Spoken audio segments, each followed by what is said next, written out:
রাধে রাধে বন্ধুরা, আশা করি তোমরা সবাই ভালো আছো। আজ করব দারুণ স্বাদের নিরামিষ রেসিপি। এইরকম রেসিপি থাকলে মাছ মাংসের কথা মনেই পড়বে না। এই যে দেখছো সয়াবিন, এটা কিন্তু অনেকটাই বড় সয়াবিন, আর এই সয়াবিন খেতে অসাধারণ লাগে। কড়াতে জল বসিয়ে দিয়েছি, একবার একটু ফুটিয়ে নিয়ে গ্যাসটা বন্ধ করে দিয়েছি।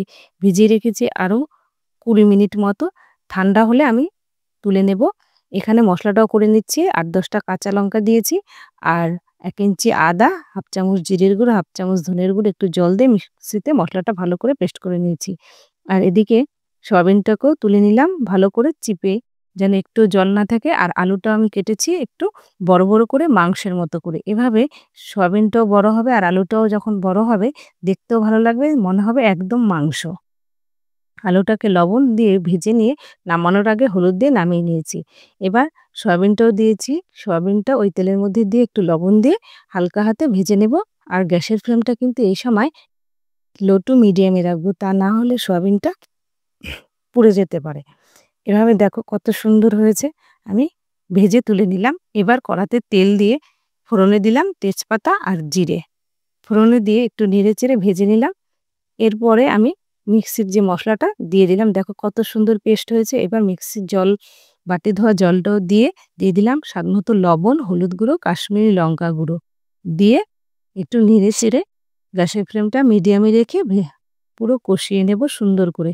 দেখো এভাবে সময় ধরে কষালে কিন্তু খেতে ভীষণই ভালো লাগে। আর মশলাটা দেখো কত সুন্দর কষানো হচ্ছে, কি সুন্দর তেল ছেড়ে দিয়েছে, একদমই পুরো কষানো হয়ে গেছে। এবার ভেজে রাখা আলুটা দিয়ে আরও মিনিট ২ নেড়ে চেড়ে নেব, আলুর সাথে কষিয়ে নেব।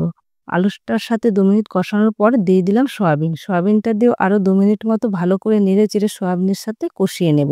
বন্ধুরা, এভাবে ভালো করে যদি কষানো হয় তবে কিন্তু তরকারিটা খেতে অনেক টেস্ট বেড়ে যায়। আমি এবার দিয়ে দিলাম জল। জলটা কিন্তু অবশ্যই উষ্ণ গরম জল দিয়েছি।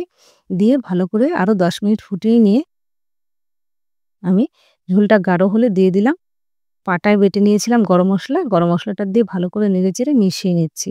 পাটায় গরম মসলা বাটাটা দিলে কিন্তু খুব সুন্দর গন্ধটা হয়। এরপর দিয়ে দিলাম ঘি। ঘিটা দিয়ে ভালো করে নেড়েচেড়ে মিশিয়ে নিচ্ছি। এইরকম যদি সোয়াবিন থাকে বন্ধুরা, তাহলে মাছ মাংসর কথা কি মনে পড়বে বলো? খেতে কিন্তু অসাধারণ হয় এইরকমভাবে সোয়াবিন রান্না করলে। আর এই বড় সোয়াবিনটা সত্যি খেতে খুবই ভালো লাগে। দিয়ে দিলাম চেরা কাঁচা লঙ্কা দিয়ে ঢেকে রাখবো।